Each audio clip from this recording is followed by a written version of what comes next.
Welcome into another episode of Mood Swings with Liv Moods. I am Liv Moods, and as always, this is presented by Landmark Lincoln. Shout out to our friends over at Landmark Lincoln off of Bellevue and Broadway. They have not only wonderful cars, but wonderful service. I am a proud new owner of a 2025 Lincoln Nautilus. Could not love my car more and could not encourage you more to go over there and check out why they have been the #1 Lincoln dealer in Colorado for as long as they have. Enough about cars. Let's get into some sports talk.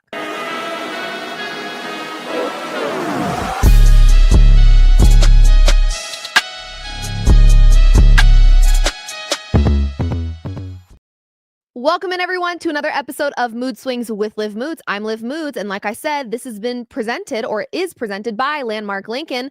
Welcome in, everyone. Duval, I see you in the chat. TGIF, could not agree more. We are one day closer to the Denver Broncos taking on the Raiders this weekend, this Sunday. And obviously, there's a lot of excitement and anticipation around this Denver Broncos team. The playoff picture right now is one that is very odd. We're in a very interesting spot as it pertains to the NFL, but a fun one, I think. You're seeing new faces, new teams that have got a lot of hype around them. Really quickly, let me let everybody know that we are live and to come hang out with us while we get into some things. We are going to start actually this show talking a little bit of NBA. I feel like I have neglected the NBA a little bit, and let's not forget they are also in season right now, and the Denver Nuggets are also fighting to be a top contender in the Western Conference despite OKC just blowing everybody out of the water right now. There's a lot to discuss though as it pertains to basketball, and so we're going to start with that. First and foremost, Nikola Jokic. I've talked a couple of times on my show about him and just how valuable he is and the player that he is and how, we're just now having conversations about how great he is. But for those of us that have watched him and truly watched Nikola Jokic play on a nightly basis know how wonderful he is and has been and how dominant he's been over the last now 5.5 seasons. So let's talk about a conversation that I've kind of seen throughout social media platforms, which is Nikola Jokic the face of the NBA? Now, my answer might shock you. My answer might surprise you a little bit because I am a Nikola Jokic truther. I am a Denver Nuggets fan since birth. First of all, I think we should call out the obvious, which is I don't think he really wants that title. I don't think Nikola Jokic either cares or wants to be the face of the NBA. Now, don't run with that and make it sound like, oh, he doesn't care about basketball. No, I just don't think he cares about all the extra excess things that come with being the face of the NBA. Secondly, despite Nikola Jokic being the best player in the league, which I will say with my chest because he is, I actually don't think he's the face of the NBA. And I'm going to tell you why. Before you jump to conclusions here, just know I'm a Nikola Jokic truther and a Denver Nuggets fan. So just hear me when I say it's obvious Nikola Jokic is the best player in the league, backed by this generation's GOAT in LeBron James. Since the start of the decade, he ranks first in total points, first in total rebounds, first in total assists, first in total steals, first in plus minus, first in double doubles, first in triple doubles, and first in MVPs. However, despite all of those fantastic accolades, I still don't think that he should be the face of the NBA. Here's why. Let's be real. There are a lot of unspoken requirements that are involved with being the face of the NBA. It's not just about your game. It's not just about being a dominant player. It's not just about your stat lines or your accolades. Do you think the NBA, let's be real, let's make this a real moment for a second. Do you think the NBA wants the face of their league to be an international player, a non-American player? The answer is hell no. No, they don't. And if you look at the domination of international players in the NBA, it's there. You could make a case for many players that are non-American players that have made a huge impact on the National Basketball Association. But I don't think the NBA will ever back one of those international players being the face of the league. I really don't. I think that's an aspect of this that we don't talk about enough. I don't think the NBA would ever push that. We live in a world of media as well, right? Social media has taken over. Just your image on social media means a lot these days. It carries a lot of weight in terms of brand deals. Now we're seeing NIL even start at a younger level, a younger age. And so media matters. And Nikola Jokic, at the end of the day, dodges the media any chance he gets. He wants no part of it. And there's nothing wrong with that. But he doesn't want any part of the media. When you look at the face of the NBA, Are they marketable? What is their likeness and appeal? Believe it or not, despite his accolades proving he is the best player in this league, he's pretty polarizing. There's still people out there that don't believe Nikola Jokic is as great as he is, despite me just mentioning all of the categories in which he has been first since the start of the decade. It doesn't matter. You still have people that don't believe in Nikola Jokic, despite the numbers telling you should. Is Nikola Jokic statistically the face of the NBA? Yes, absolutely. Whether you want to acknowledge it or not, he is. I could pull a ton of proof to back that claim. This is actually no longer an opinion, it's a fact. Nikola Jokic statistically is the face of the NBA. But does Nikola Jokic possess the narrative that is attached with being the face of the NBA? No, he doesn't. And the best part is he's going to continue to dominate without a care in the world of whether or not he's the face or he isn't. He doesn't care. He doesn't. I think his fans care more than he does. He does not care. At the end of the day, he shows up, he does his job, he clocks out. That's the end of it. He's going to continue to dominate and beat your favorite team regardless of whether or not he's the face. And he doesn't really care if he is or not. Plus, I think it's worth mentioning, I don't think we can say anymore that there is a face of the NBA, period.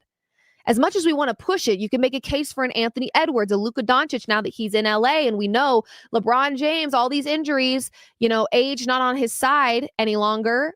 Luka is positioned and primed to be the face of the NBA, playing for one of the most, well-known organizations within the NBA. You could say Luka has a case, right? SGA, Anthony Edwards. There's a lot of people you can make a case for.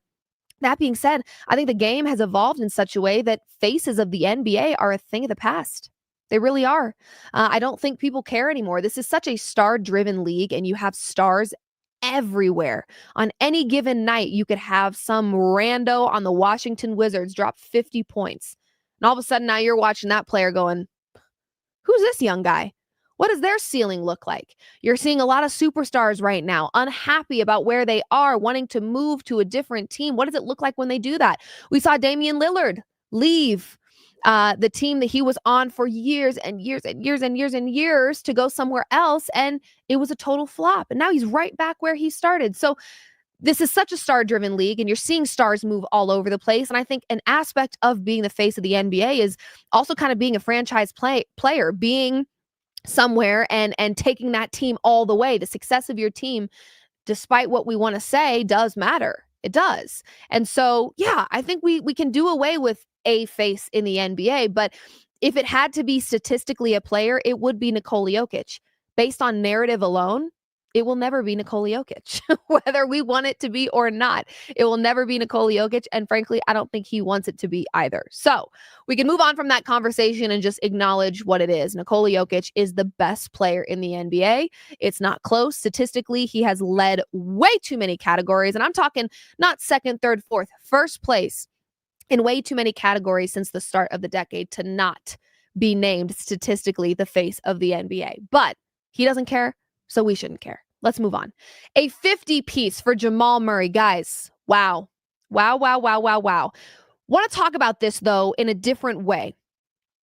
First, let's talk about the positive of this, right? And the history behind it, which is that for the first time in NBA history, 3 teammates have scored 50-plus points in the first 21 games of the season. That is Nikola Jokic, Aaron Gordon, and now Jamal Murray, which leads me to a popular conversation that we've seen in the past few seasons, and now we're seeing people kind of push against it, having seen what Jamal Murray and Aaron Gordon have done this season, and that is that Jokic doesn't have help.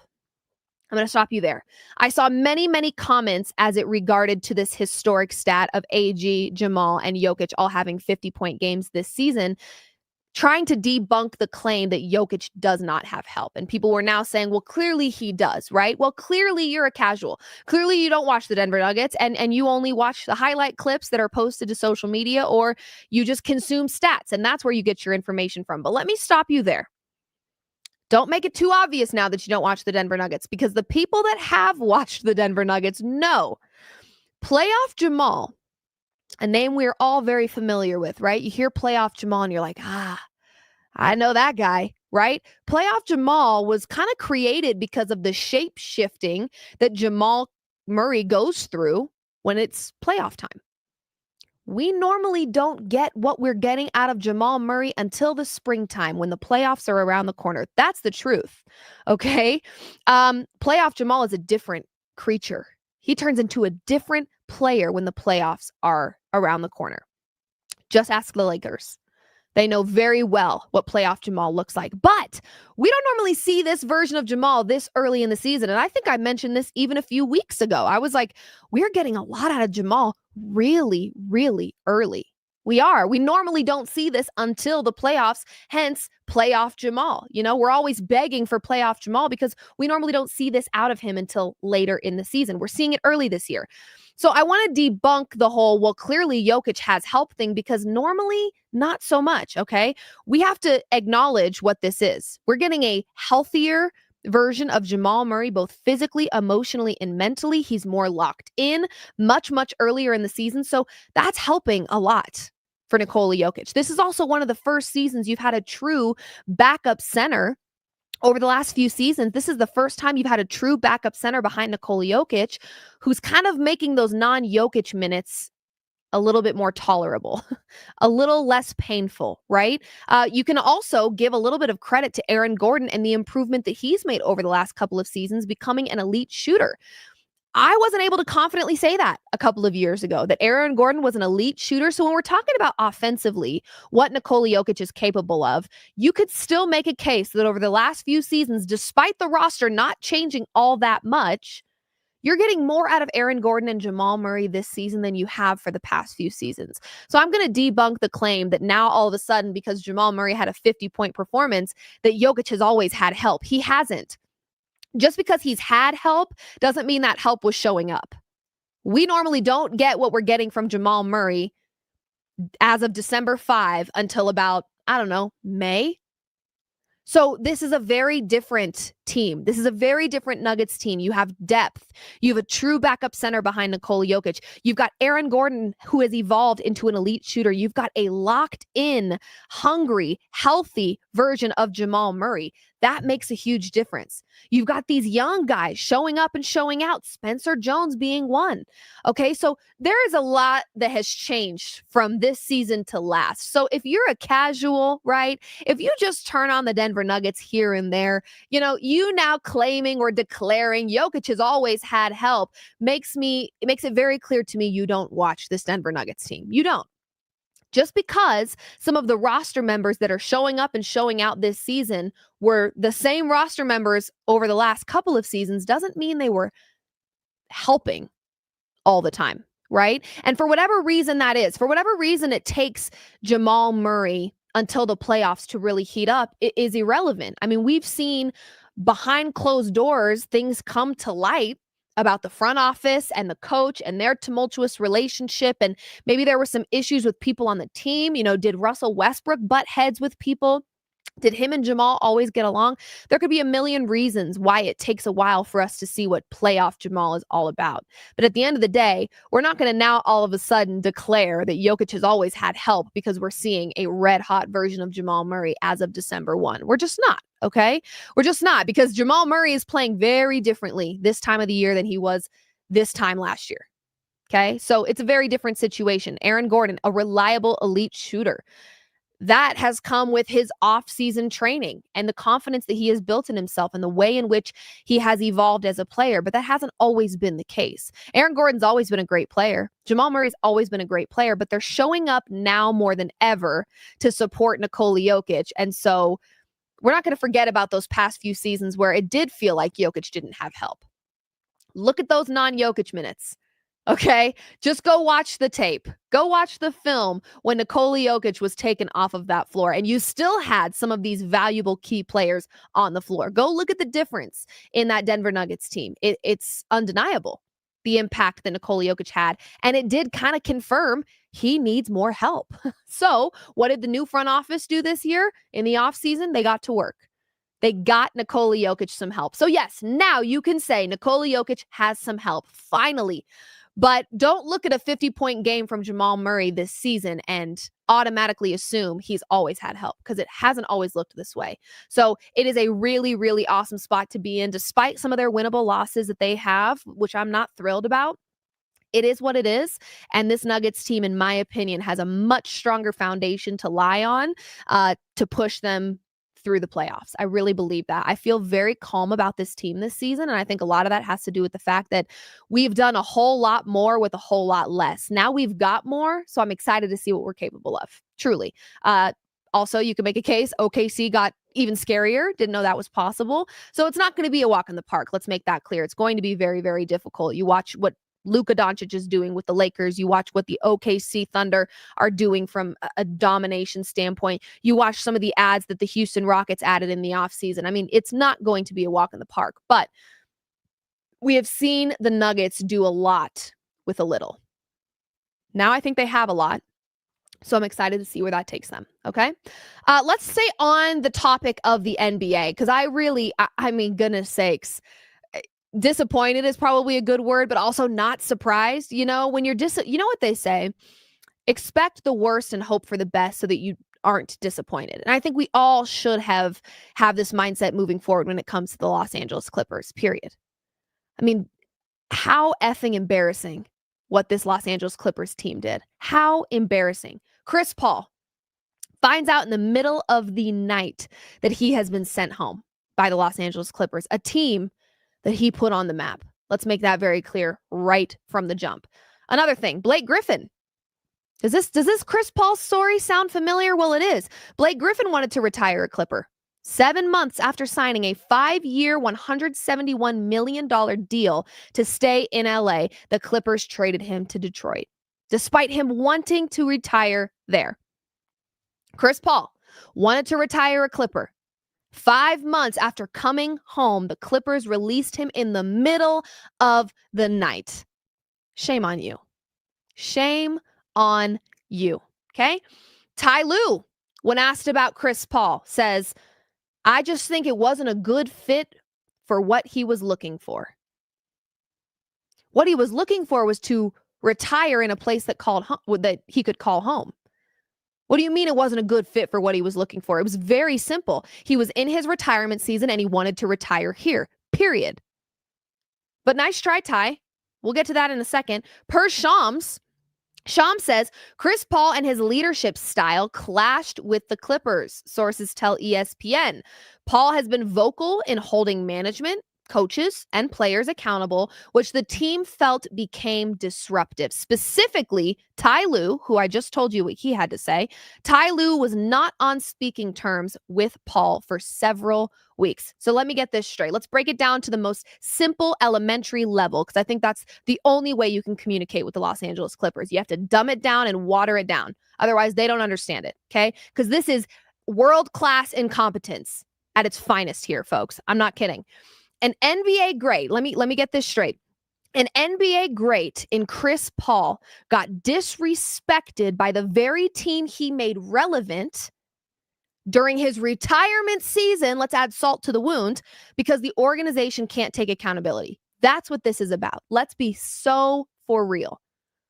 Ty Lue can tell us all day long it wasn't a good fit and I wish him the best and I hate to see him go out this way. No, you don't, because you're the reason he's going out this way. Okay? We're not going to act like you didn't know what you were doing here. What do you mean Chris Paul in his retirement season is not a good fit? We're not a good fit for what he's looking for. What he's looking for is to retire in a place that he calls home, which is the Los Angeles Clippers. And frankly, you're lucky he wanted to come back to this sorry organization and retire. Let's be so for real. How many more failed experiments do the Clippers have to go through? The list goes on. Let me get out my scroll and extend it across the football field. How many failed experiments do they have to go through before they realize they are the problem? Look in the mirror, Clippers. You've got a lot of issues, and Chris Paul is not one of them. No. And frankly, he never has been.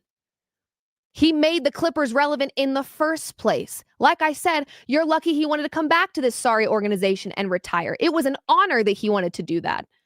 And you took it away from him. An NBA great. I mean, my God. Failed experiments, left and right, a 6-16 record. If that doesn't make you look in the mirror, then I'm not sure you ever will. So Ty Lue, enough of the hocus pocus into the microphone, and why don't you call it what it is? Chris Paul walked into an organization he's very familiar with, that he made a huge impact on, and he held you accountable because you guys, frankly, suck, and you didn't like it. So you kicked him out of his own house. That's what you did. It's weirdo behavior. It's weirdo behavior. The Clippers in the offseason added Chris Paul, Bradley Beal, and Brook Lopez. Let's get down to just three. These are just three recent examples of failed experiments by the Clippers. But like I said, we have a scroll we could look through. Chris Paul has been sent home now. Bradley Beal and Brook Lopez are both out for the season. Uh-oh. Add it to the list. Add it to the list of failed experiments. Yep. They should be honored that an all-time great like Chris Paul, who made a massive impact on this organization, wanted to come back despite how bad things are over there. He wanted to come back and retire with this joke of an organization. They should have been honored by that. And instead, they disrespected him. The very man that helped make this organization relevant in the first place. Clippers, hear me loud and clear. Your reputation is fried. Shot to hell. Goodbye. I don't want to hear about you anymore. I've seen what I've needed to see. I'm done. Okay? No player with common sense is going to want to stay and play for this team after watching what you just did to a guy like Chris Paul. If you did that to him, what on earth would you do to me? You know no loyalty. You're money-hungry, non-accountability taking weirdos is what you are. Okay? So this is just the highest level of incompetence and disrespect. I mean, it is only a matter of time before every player on this team wants out. And I hope, for the sake of some of these outstanding competitive players that still want to play tough and win games, get the F out of Los Angeles immediately. I mean, this just, I gotta be honest, guys, this situation ticked me off. Now, okay, here's the deal. Nuggets need to back up PG, don't they? I heard they do. You know, I know he's in his retirement season, and that is it right there. You know what? The disrespect was there, period. But in this man's retirement season, I mean, I have words I have names I would like to call these people. Truly, I'm not going to, but I would like to, because that's the lowest of the lows. Grow up. You are the problem. It's so absurd. The Clippers have so many issues. Chris Paul was not one of them. Okay? He wasn't. Grow up. Okay. Let's move on, because before I get like too worked up, let me get a sip. Liv Moods, always just ranting and raving. What's new? Okay. Here's an interesting conversation. Ooh, let's get into it. Cam Johnson versus MPJ. Who won the trade? Okay. I need you to follow along, because I may answer this in a way that if you're already thinking you know my answer, I don't think you do. Let's get into this. Who won this trade? Cam Johnson, MPJ. Did the Nuggets win? Did Brooklyn win? Let's break it down. The Denver Nuggets traded MPJ and a 2032 first-round pick for Cam Johnson. Okay? Cam Johnson this season, here are his averages. 11.1 points per game, 2.3 assists per game, 40% from three, and 46.1% from the field. MPJ this season, 25.3 points per game, 3.2 assists per game, 38.5% from three, and 48.8% from the field. A casual will hear those numbers and automatically say Brooklyn won this trade, but slow down. Here are some things that you should think about before you make that claim, okay? First of all, shout out MPJ. I am happy you are balling, okay? Like I said, averaging 25.3 points per game. But let's not act like the Denver Nuggets traded him while he was averaging 25 points per game. He was not doing this as of late in Denver. He wasn't. So that's the first thing you have to remember. As much as I love what he's doing now, he wasn't doing this in Denver. He wasn't. So we're not going to make it seem like the Nuggets traded this superstar that was averaging 25 a game. He wasn't, okay? The Nuggets at the end of the day, don't really need Cam Johnson to be a superstar, okay? They just need him to be complimentary. And I think that's what a lot of you are forgetting. You look at stat lines and you automatically jump to, oh, Brooklyn won this trade for sure. For sure. Look at what MPJ is doing versus what Cam Johnson is doing. Well, that's when I remind you, the Nets are 5-17. The Nuggets are 15-6. So you don't need Cam Johnson to be averaging 25 points per game. You just need him to play complementary ball. At the end of the day, this trade was more about who's a better fit, not who's the better player, right? So Cam Johnson just needs to be complimentary. Despite MPJ balling out, like I said, the Nets are 5-17. We're not going to pretend like MPJ, when he got traded, was averaging 25 points per game, because he wasn't. And when MPJ wasn't playing well offensively, he wasn't playing at all. He shut down. He lost confidence. And frankly, he lost his identity in his final seasons with Denver. He did. So which team won the trade? I'm going to go ahead and say Denver, because Cam Johnson, in my opinion, is a better fit and plays more complementary ball. But if you ask which player won the trade, I would say MPJ. He's balling out. And I don't think we would have seen what we're seeing with MPJ this season if he would have stayed with Denver. So which team won the trade? Denver. Which player won the trade? MPJ. I don't think it's about who's the better player, who's scoring more points. The Nuggets needed someone complementary with the starters that they planned to keep. An Aaron Gordon, a Jamal Murray, a CB, a Nikola Jokic. Who plays more complementary ball with those guys? And unfortunately, as much as I loved what we got out of MPJ when he was in his prime as a Denver Nugget, towards the end of his time in Denver, he was no longer complimentary. It wasn't a good fit.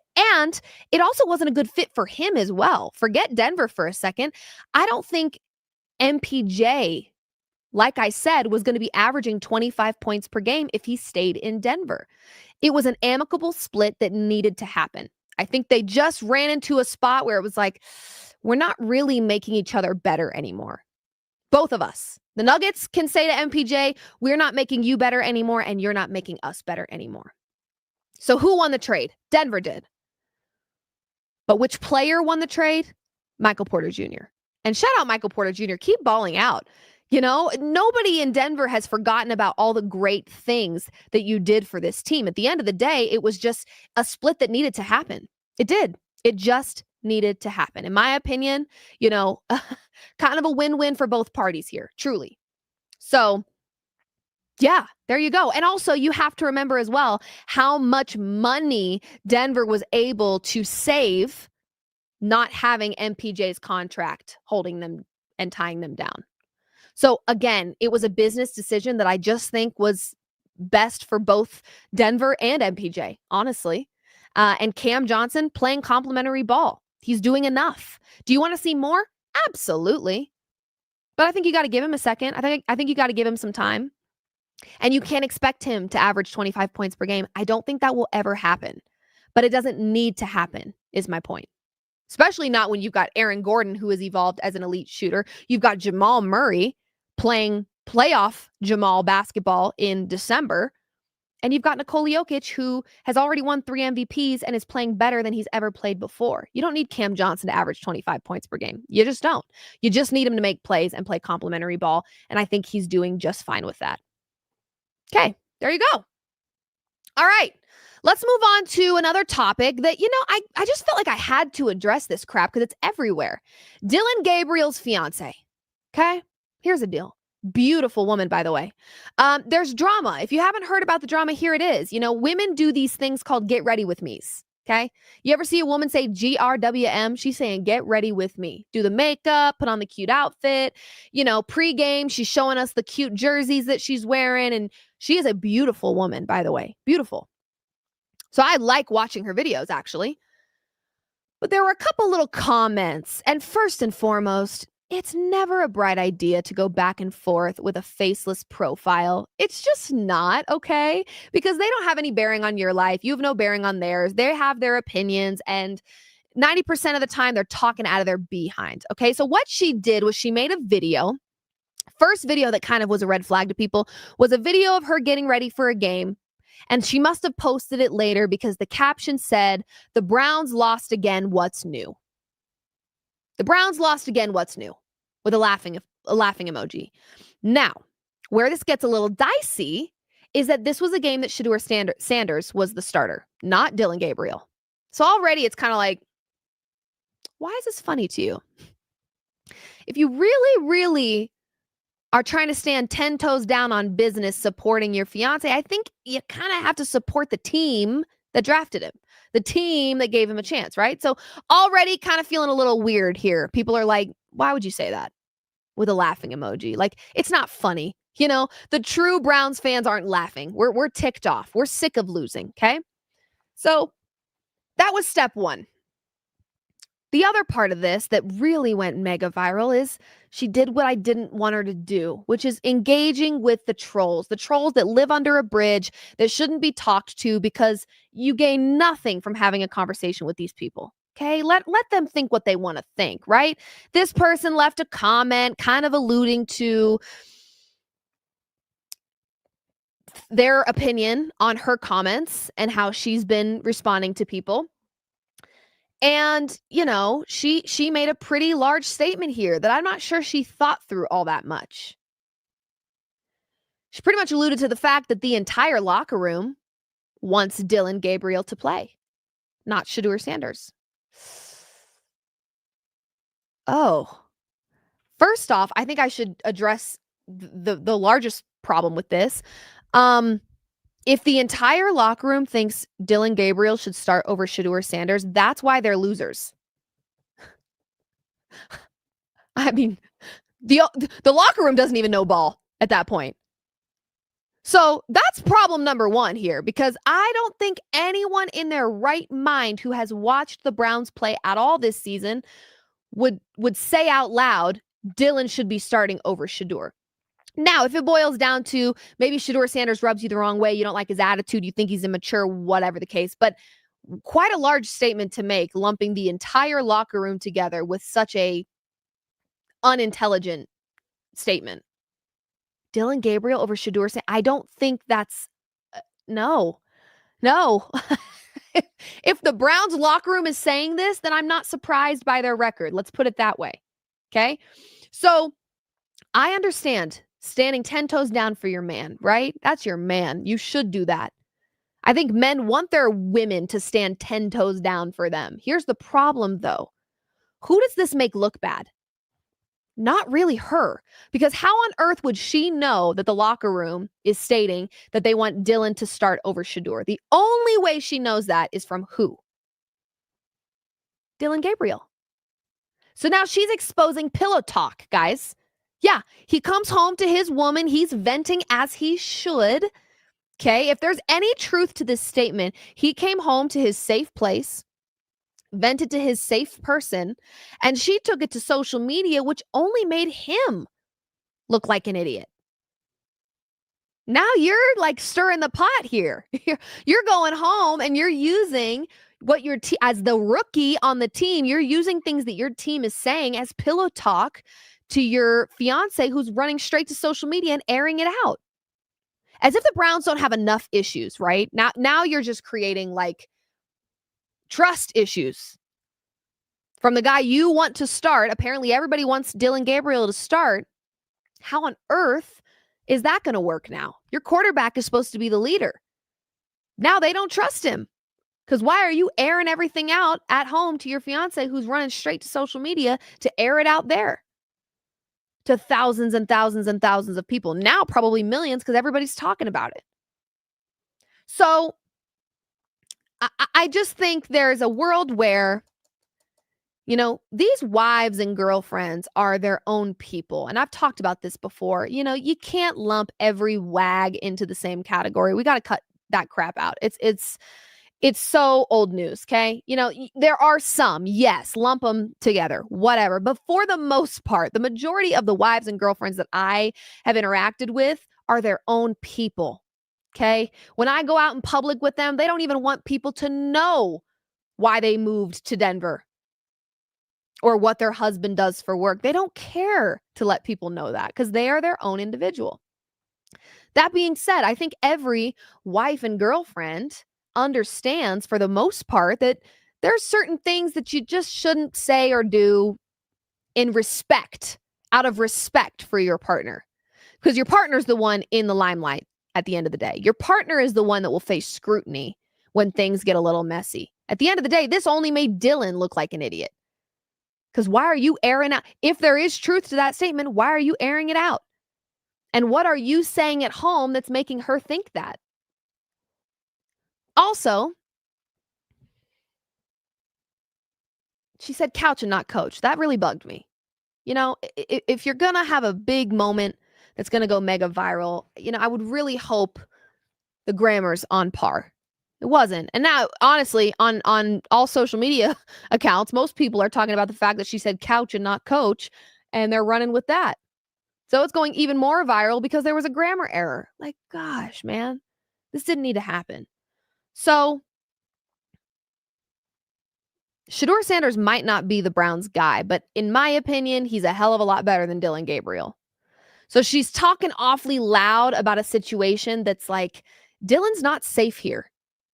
He's a rookie in this league, a very cutthroat and competitive league. So I would tread lightly because you just don't want to say something that puts him in a compromising position this young. He's not somebody yet. I got to tell you, he's not. Doesn't mean he can't be, but Dillon Gabriel is not somebody yet. So as his partner who kind of represents the home, right? You're speaking about things that have clearly been spoken about in your home. You kind of have a duty and a responsibility to carry yourself in such a way that doesn't reflect poorly on him. So just be cautious, It's not great. Don't do it. And don't engage with these freaking profiles, man. I've learned the hard way. You can't argue with stupid sometimes. And I'm not even saying that this comment in particular is like the stupid one. I'm just saying don't argue with these people. They don't affect how your bills get paid and how you live your life. So leave them be, Okay, that's all. Had to address that. Let's get into a little Landmark Lincoln, guys. As you know, Landmark Lincoln is the sponsor of this show, and I have a beautiful new 2025 Lincoln Nautilus car, and I work with Landmark Lincoln all the time. They truly have become family. They are wonderful. I said on the last show that I had a issue with my car, and I was just all over the place. Wedding planning, NBA, football. My life right now is just a little crazy, a little busy, and I was like, I don't have time to drive to the dealership and get this car fixed. I just don't. Like, it is what it is. Immediately texting me, how can we help? We want to come to your house. If you're within our range, we'll come to your house. We'll fix the problem right in the driveway and we'll get out of your hair. And they did just that. I mean, service with a smile, fantastic people. And they're doing something really special and really fantastic this holiday season. So let's check out. They're calling it Drive for a Cause. Let's see what it's all about. At Landmark Lincoln, we've been serving Colorado families for generations. But what matters most is giving back. This November and December, $250 from every car sold will go towards St. Jude Children's Research Hospital. Together, we can find cures for childhood cancer. One car, one family, one cure at a time. Let's drive hope forward, Colorado. Every mile matters.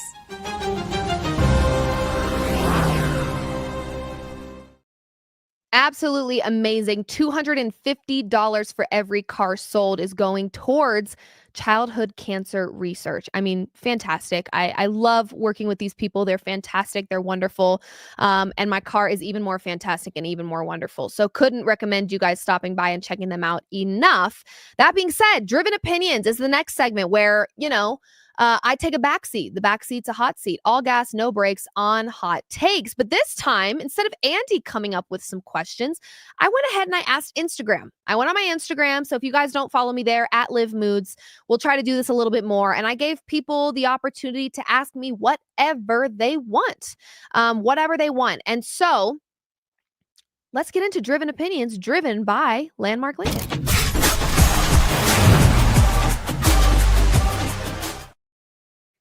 All righty, let's get into question number 1. I believe we have 5. So let's get into the first one.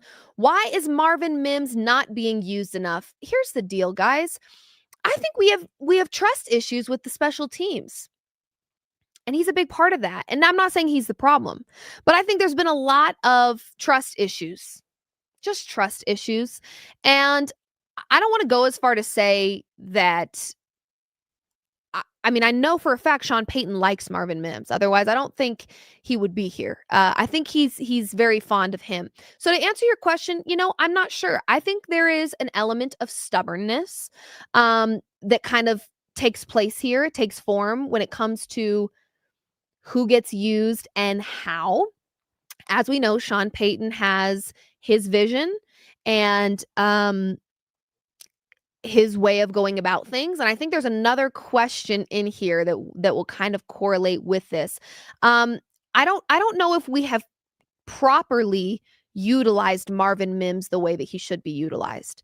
So I think when you casually look at this Broncos team and you look at Marvin Mims, you kind of want to invest more of your time and attention to maybe, I don't know, building up chemistry between Evan Ingram and Bo Nix, because we see flashes of greatness there. Cortland Sutton, exceptionally reliable, finding ways to utilize Troy Franklin and stretch out the field. But you kind of forget about a guy like Marvin Mims, which is exceptionally disappointing because he is absolutely underutilized and underused. There's a lot of ways you can get Marvin Mims involved that I think would add some electricity to this offense.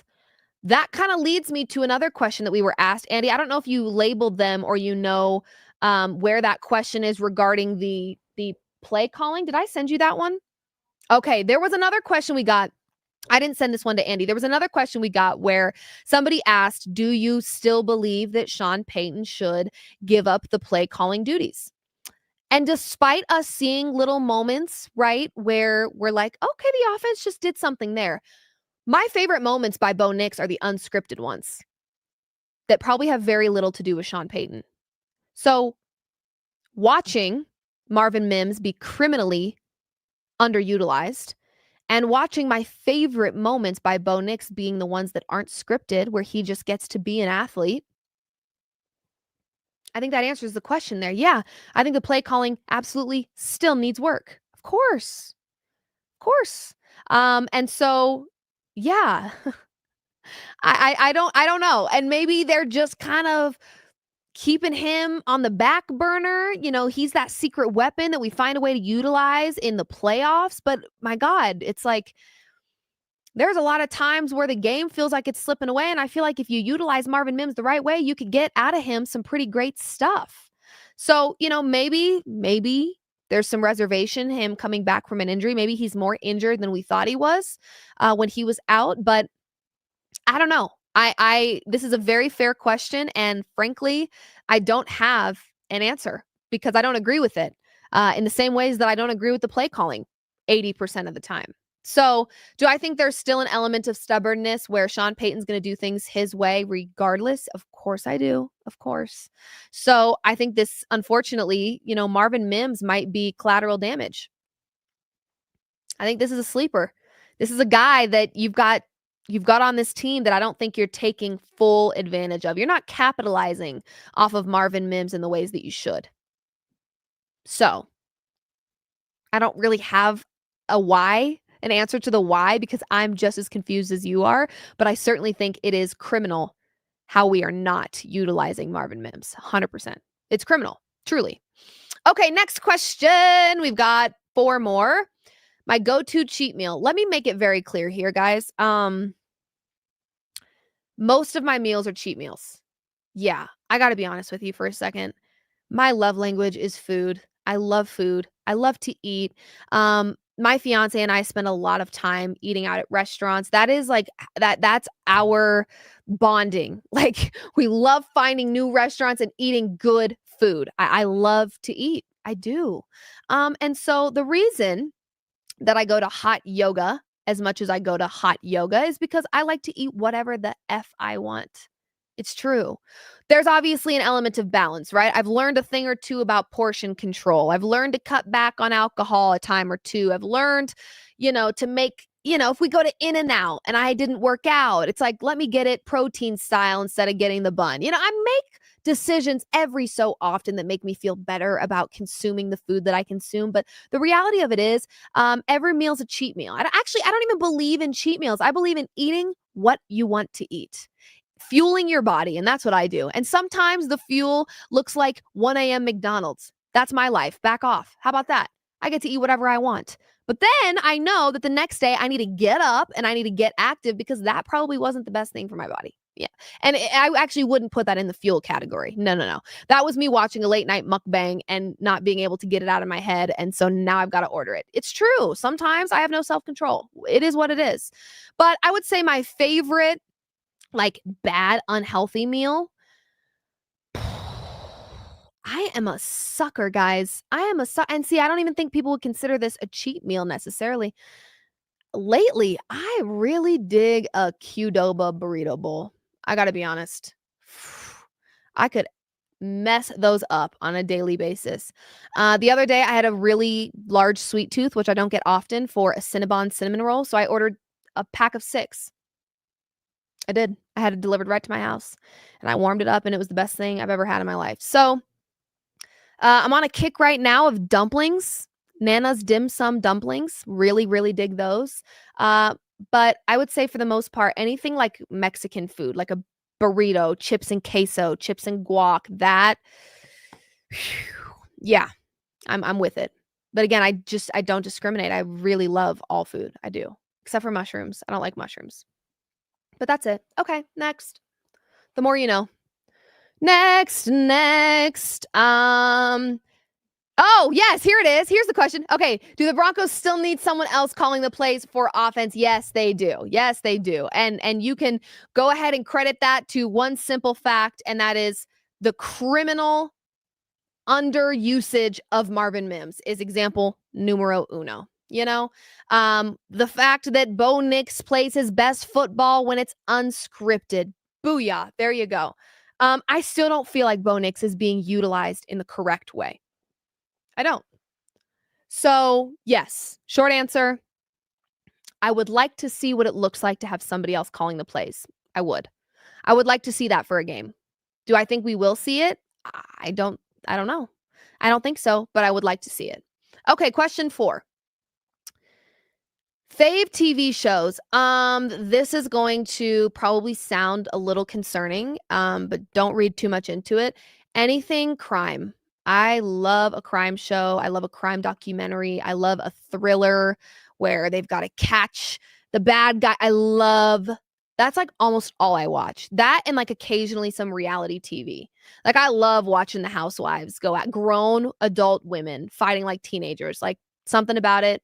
Love it. It's chef's kiss. But for the most part, a crime thriller really does something for me. I studied criminal justice actually in college. I have a criminal justice minor.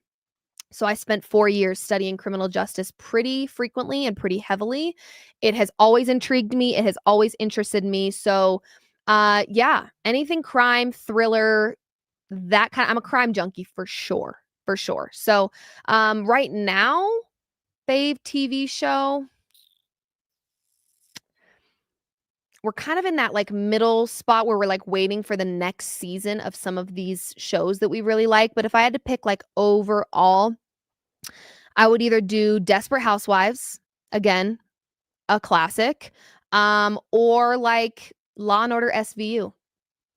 That's like a good background noise show for me where I can just turn it on and get things done. And like, I really love those kinds of shows. So those are my 2 faves.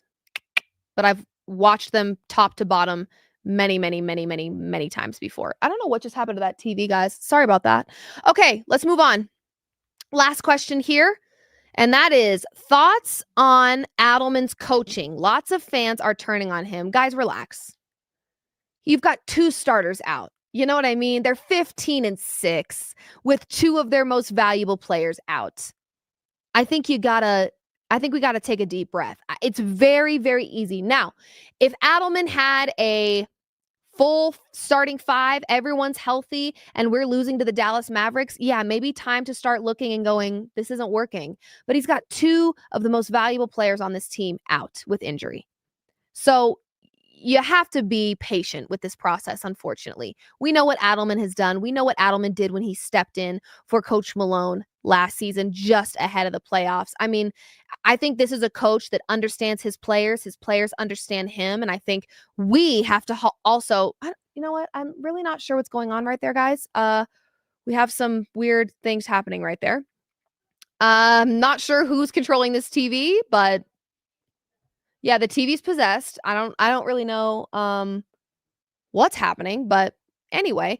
Yeah, so I would say we got to be patient with this process. We have to be patient with this process. We're missing Aaron Gordon. We know the value he brings. He's kind of the glue that holds everything together. And then you're missing Christian Braun, a guy that is very dangerous in transition, plays really tough.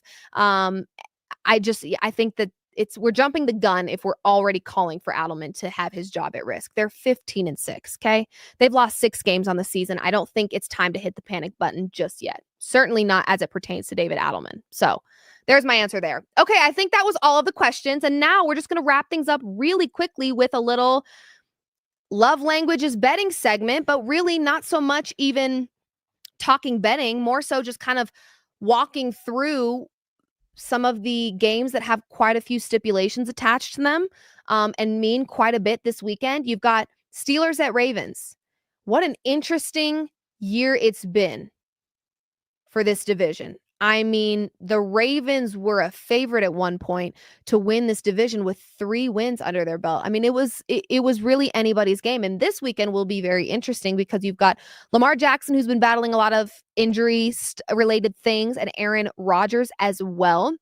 Both of these teams kind of fighting to be at the top of their division. So it's a divisional game. You always know that those are a little dicey, a little messy. I look to the Ravens in this one, mostly because I'm slightly a hater and I have a ticket that says that the Steelers will not make the playoffs this year. So I kind of need the Steelers to lose, actually. But I think this is going to be a very interesting one. Both quarterbacks a little banged up. Both teams have had kind of a dip in their defense. It's going to be an interesting matchup here. But again, division matchup, both fighting for that top spot in this division. So there's some stipulations there. Colts at Jags is another one. And here's the deal. As much as I loved the Colts at the start of this season and thought that they had a lot of exciting things on their side, they've just lost momentum. And I think the Jags have found a little bit. And that to me is the edge in this game, is that one team found their groove and the other team lost it. I lean Jags in this one, but that being said, I also have the Jags winning this division. So selfishly, I'd like to see it happen. The Colts to me are an interesting one because it's like they got hot and stayed hot way too early.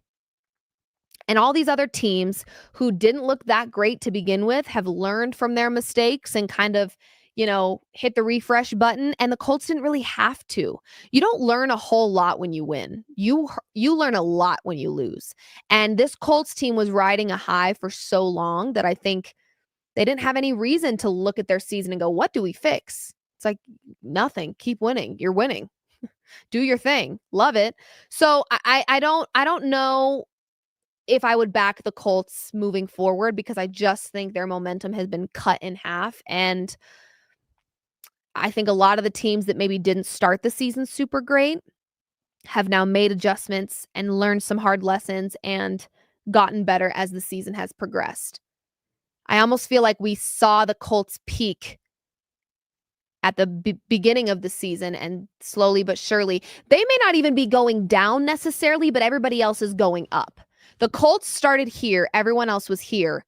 And because the Colts kept winning, they didn't really change a whole lot. And because the other teams were losing, they were figuring out what they needed to change. And they've changed it. And now the competition looks a little different. So I think I'd back the Jags here. But both of these teams, again, the Jags right now are the 1 seed in this division, or they're the best team in this division. So this is one of those who wants it bad enough, who wants it more type of situations. Okay. I like the Jags. I bet the Jags to win this division. I need it. Okay. Bears at Packers. How interesting is this playoff picture, you guys, as it stands right now? This Bears team, number 1 seed in the NFC. If they lose, They could drop to number 7 like that. One loss could drop the Chicago Bears from the 1 seed to the 7 seed. That is what this playoff picture looks like. It's a madhouse. The 1 seed and the 7 seed right now in the NFC have the same record. It is a madhouse. So the Chicago Bears absolutely need to win this game. The Packers also have, their own reasons that they want to win this game. Let me see actually what the NFC looks like right now. Again, so strange, so bizarre. If the Chicago Bears, being the current 1 seed in the NFC, if the Chicago Bears lose, they are out. Okay. You've got the Green Bay Packers that are 8-3-1. Chicago is 9-3. So this is a game that matters for both parties here. It does. But to go from 1 to 7 like this is crazy. And that does just show how crazy and skewed this playoff picture is, both in the NFC and the AFC. So I'm not sure who I feel most comfortable backing, to be honest with you.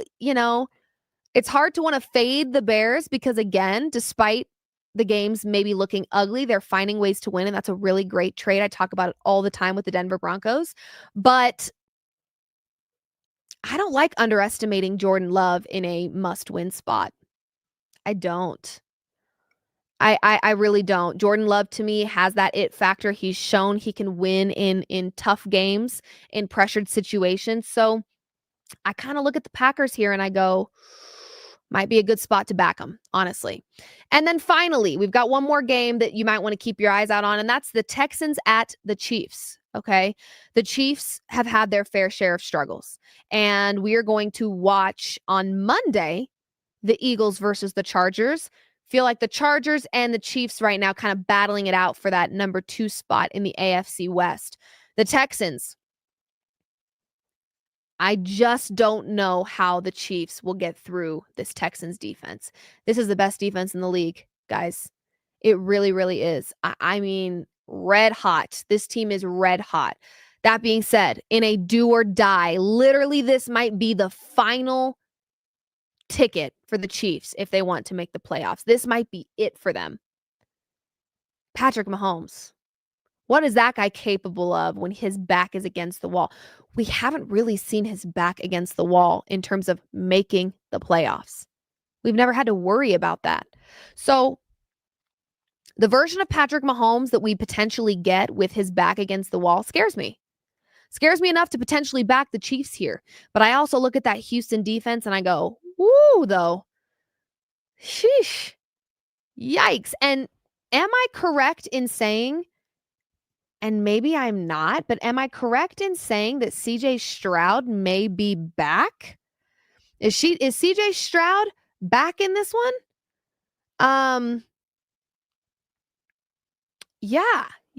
I haven't been watching the Texans a ton. Sorry, guys. I haven't really been keeping up with anything but the Broncos. I can't let my brain focus on multiple games when the Broncos play. But, this is a position where CJ Stroud getting a win in Arrowhead, I've never felt more comfortable than with the defense he's got backing him and the struggling that we've seen from the Chiefs.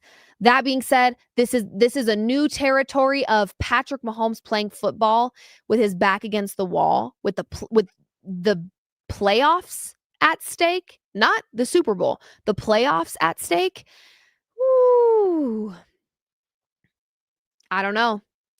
I've watched CJ Stroud and Arrowhead before, and I didn't hate it. And I think he's got better protection this time around. And this defense is the best in the league. I don't know.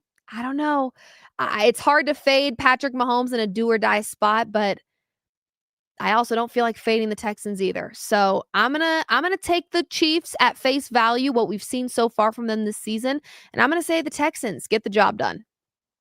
But again, Patrick Mahomes with his back against the wall, I don't know. Anything could happen. So interesting weekend here, interesting Sunday slate. There's games that mean more than others. There's playoff implications at stake. It's going to be, it's going to be crazy. You might see some the underdogs might be barking. The true favorites, the true contenders may prevail because it's about that time. It's about that time in the season where we're going to have to start taking everybody at face value. Whatever we see is what we're going to get, because there's only so many games left for you to prove what you're capable of.